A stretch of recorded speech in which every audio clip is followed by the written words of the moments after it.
अच्छा, अब देखें इस एक्सरसाइज में दो किस्म के सवाल हमने कर लिए। अब तीसरी किस्म यह है बर्नौलीज डिफरेंशियल इक्वेशन। ये बर्नौलीज डिफरेंशियल इक्वेशन में बस फर्क पहले वाले में और तीसरे वाले में फ़र्क ये है कि D Y by D X plus P X Y is equal to Q X के साथ Y raise to power N है।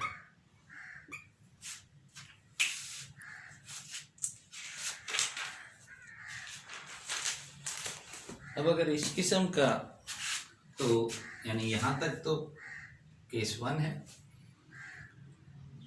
लीनियर डिफरेंशियल इक्वेशन है where X is independent variable, लेकिन ये वाई एन एक्स्ट्रा है। तो वाई की ये जो पावर एक्स्ट्रा है इसकी वजह से थोड़ा सा इसमें मसला है। तो इसमें हम ये करते हैं कि इस वाई एन से डिवाइड कर दो, तो ये आ जाएगा y की power minus N D Y by D X. ये हो जाएगा पी एक्स, वाई की पावर हो जाएगी 1 माइनस एन और यहाँ क्यू एक्स रह जाएगा। अच्छा, ये भी हो सकता है कि इस फॉर्म में गिवन हो सवाल, तो आप इसे बर्नौलीज डिफरेंशियल इक्वेशन। अब इसमें हम क्या करते हैं कि इसको पहले कोई और वेरिएबल से रिप्लेस कर लेते हैं, चाहे z से कर दो चाहे u से कर दो। Let z is equal to y की power 1 minus N, so that अब जाहिर D Y by D X को भी आपने रिप्लेस करना होगा। तो D Z upon D Y will be 1 minus N y की पावर माइनस एन रह जाएगी। तो अब डी वाई बाई और फिर D Y by D X भी होगा इसके साथ, D Y by D Z upon D X not Y, क्योंकि दोनों तरफ आप ये भी function of Y is a function of X, तो ये भी फंक्शन ऑफ एक्स हो गया। तो D Z upon D X, तो ये जो पूरा है इस 1 अपॉन एन को इधर ले आओ, तो D Z upon D x will replace this one. तो पहली इक्वेशन में, दूसरी इक्वेशन में इसकी जगह ये आ जाएगा और इसकी जगह जेड आ जाएगा। तो फिर ये जो इक्वेशन 2 है that will be converted into linear differential equation, जहाँ z है y की जगह पर, तो वो फिर लीनियर डिफरेंशियल इक्वेशन बन जाएगी जब आप ये रिप्लेसमेंट कर दोगे। ज़ाहिर है ये फालतू है, फिर इसे हटा देना है यहाँ से, जब पहले रिप्लेस कर दो फिर इसको मूव करके इसे लीनियर बना लेना। तो इस आर्टिकल से रिलेटेड भी कुछ सवाल आते हैं, 13, 14 एंड 15 जो हैं वो इस आर्टिकल से रिलेटेड हैं। मसलन अब क्वेश्चन नंबर 14 देखें, D Y by D X plus Y is equal to X Y cube.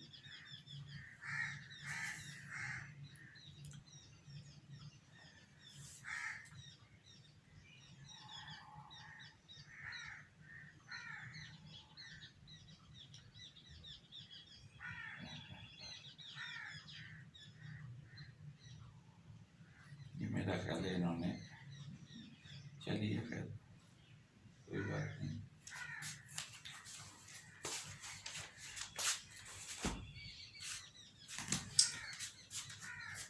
तो आप देखें कि यहाँ पर अब ये वाई एक्स नहीं है, एक्स का मतलब है पी एक्स 1 है। यहाँ पर वाई की जगह एन की जगह वाई क्यूब, तो पहले तो इसे हटाओ यहाँ से, तो ये आपके पास आ जाएगी y की power -3 D Y by D X, ये आ जाएगा y की power -2 and this will become x। अब इसमें आप इसको हमेशा पुट करना है क्योंकि इसकी डिग्री ज़्यादा है, ये इससे 1 ज़्यादा है, तो तो जब इसका डेरिवेटिव लोगे तो ये आएगा। तो put z is equal to y की power -2, so dz upon dx will be -2y -3 dy by dx। तो आपको रिप्लेस करना है y की पावर -3 dy by dx, इस -2 को उधर ले जाओ तो -1/2 dz अपॉन dx। तो ये रिप्लेसमेंट होगी और ये रिप्लेसमेंट होगी। तो इक्वेशन नंबर 2 आपके पास आ जाएगी -1/2 dz अपॉन dx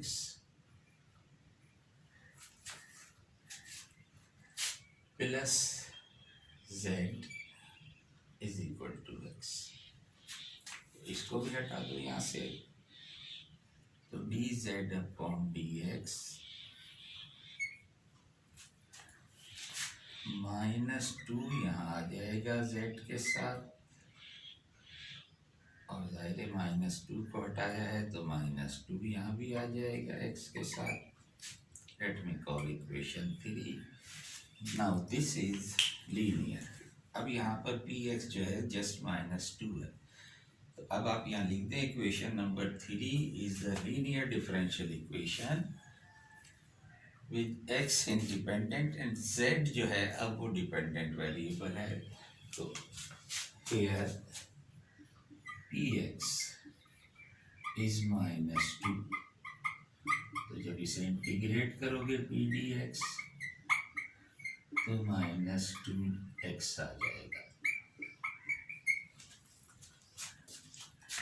तो इंटीग्रेटिंग फैक्टर आपके पास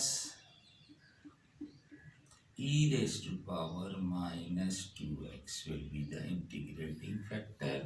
इक्वेशन 3 को इससे मल्टीप्लाई कर दो,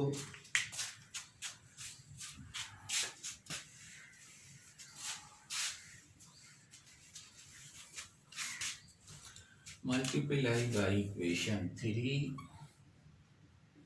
इंटीग्रेटिंग फैक्टर। तो इक्वेशन 3 में आपके पास बन जाएगी -2x dz -2e की power -2x z dx is equal to -2x e की पावर -2x dx। तो लेफ्ट हैंड साइड जैसा हमने कहा will always be exact of integrating factor multiply by dependent variable z है अब आपके पास, और ये तो जाहिर प्योर फंक्शन ऑफ x है, u इंटू वी का फॉर्मूला लगा के आप इसे इंटीग्रेट कर सकते हैं। Therefore variables are separated, integrate कर दो,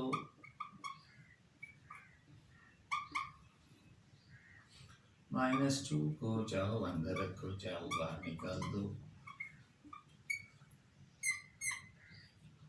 चाहो इसको अलग से कर लो इंटीग्रेट फिर रख देना, चाहे तो एज इट इज कर लो। e की पावर -2x z यहाँ से आ गया, u इंटू वी का जाहिर फार्मूला लगेगा, x को ऐसे ही रखा, इसका इंटीग्रल अपॉन -2 हो जाएगा,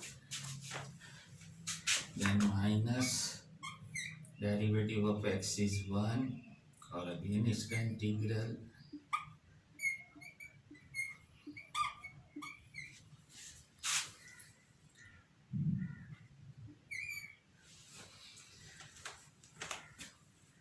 तो यहाँ आप z को वापस रिप्लेस कर दें जो आपने y की पावर -2 रखा था, y की पावर -2 के साथ, और देखें -2 से मल्टीप्लाई करोगे तो ये कैंसिल हो जाएगा, और जब ये बाहर निकालोगे तो ये भी कैंसिल हो जाएगा, आपके पास माइनस माइनस प्लस हो जाएगा। लेकिन जब वापस इसे इंटीग्रेट करोगे तो ये अगेन -2 यहाँ आ जाएगा। That will be the answer. चाहे तो ये वाई स्क्वायर से चाहो तो e-2 से कॉमन लेके इसे आप इस तरह भी लिख सकते हैं कि 1/y² इज इक्वल टू, ज़ाहिर है ये कैंसिल हो जाएगा, यहाँ से भी ये कैंसिल हो जाएगा और यहाँ c के साथ e⁻²x आ जाएगा। ये भी आंसर हो सकता है, वो भी आंसर हो सकता है।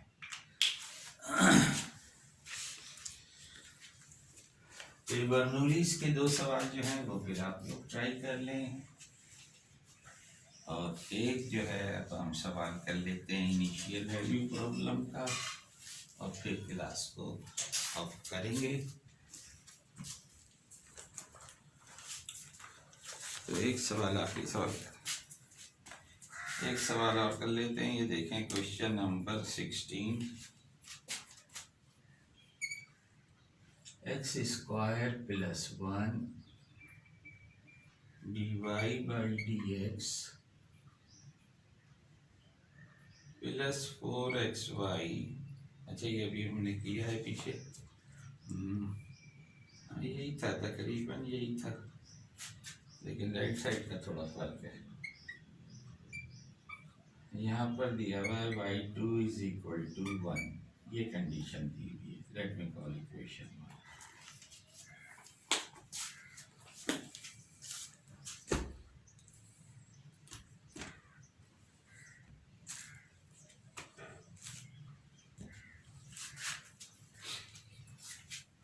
तो देखें वही काम जो पहले भी हम ऐसे कर चुके हैं, इससे डिवाइड कर लो। तो dy/dx = 4x/+4x/x² + 1 x/x² +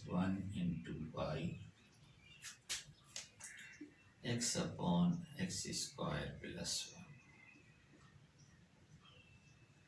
तो अब आपके पास दिस इज लीनियर, इसे आप लीनियर नहीं कह सकते जब तक इस फॉर्म में ना हो। तो हेयर px इज, अगेन वही काम कर लो, 2 × 2x/x² + 1 कर लो।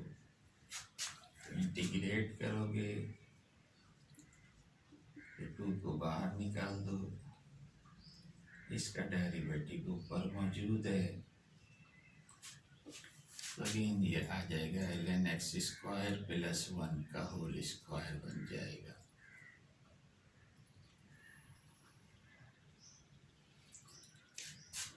तो integrating factor is e⁻ ln x² + 1 का होल स्क्वायर, यानी x² + 1 का whole square will be the integrating factor. Equation 2 को इससे मल्टीप्लाई करके लिख दो,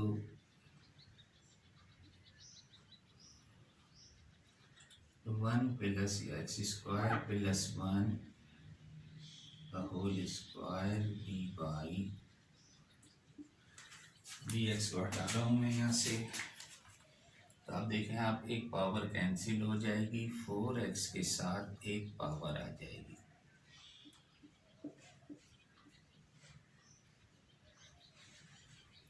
और यहाँ भी एक पावर कैंसिल हो जाएगी, इसके साथ एक पावर और आ जाएगी।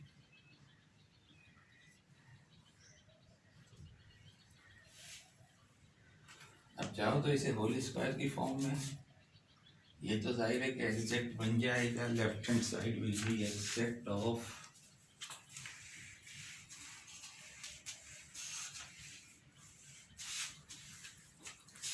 left hand side is exact of d of x² + 1 का whole square into y। Left hand side तो इसका एग्जैक्ट है। राइट हैंड साइड को चाहो तो आप होल स्क्वायर की फॉर्म अगर बनाना चाहो तो इस तरह कर लो, और चाहो तो आप ओपन करके ब्रैकेट को ओपन करके इसे इंटीग्रेट कर लेना, चाहो तो इस तरह से कर लो, होल स्क्वायर की फॉर्म बन जाएगी। चाहो तो ब्रैकेट ओपन करके इंडिविजुअल इंटीग्रेट कर लें। तो variables are separated, hence integrate तो मैं डायरेक्ट इंटीग्रेट लिख रहा हूँ, एक्स स्क्वायर प्लस वन का होल स्क्वायर वाई, और अब चूँकि देखिए इसका डेरिवेटिव यहाँ मौजूद है तो ये होल स्क्वायर की फॉर्म हो जाएगी, 1/2 पहले से मौजूद, एक्स स्क्वायर प्लस वन का होल स्क्वायर अपॉन 2 और आ जाएगा, plus c, that will be the solution 3। तो दिस इज जनरल सॉल्यूशन। अब आपको सी की वैल्यू निकालनी है तो पुट कर दीजिए। अच्छा, अगर आप उसे ओपन करके और फिर इंटीग्रेट करोगे तो वहाँ जो सी आएगा उस सी में और इस सी में थोड़ा फ़र्क आएगा, लेकिन जब आप इसमें पुट कर दोगे तो आंसर सेम हो जाएगा। तो सी डिफरेंट आएगा इस सॉल्यूशन में, और अगर ओपन करके सॉल्व करके लिखोगे तो सॉल्यूशन में भी ज़ाहिर जनरल सॉल्यूशन में भी फ़र्क होगा, और पर्टिकुलर सॉल्यूशन फिर सेम आ जाएगा, सी फ़र्क आएगा। अब देखें एक्स की value, put x is equal to 2, y is equal to 1, जो आपको कंडीशन गिवन है। तो एक्स की जगह 2 रखोगे तो 4 प्लस 1 या हो जाएगा 25, और वाई आपने लिया है 1, ये अगेन 25/4, बल्कि 25 का स्क्वायर बनेगा ये, हाँ 24/5 प्लस सी, तो C will be equal to 25 minus 25/4, यानी कि 75/4। ये सी की वैल्यू आ जाएगी, वहाँ पुट कर दो। तो 3 imply x square plus 1 whole square y is equal to x square plus 1 whole square upon 4 plus 75/4। अब चाहें तो 4 से मल्टीप्लाई कर दें थ्रू आउट, तो दैट जाओ तो ऐसे ही छोड़ दो, this will be the answer. तो बहरहाल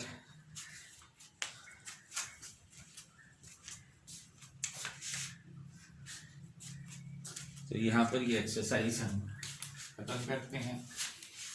इस चैप्टर में बस एक एक्सरसाइज और करेंगे, वो इंशाल्लाह नेक्स्ट टाइम हम कंप्लीट कर लेंगे, फिर नए चैप्टर में दाखिल हो जाएंगे। ठीक है भाई, इसके साथ ही अल्लाह हाफिज़।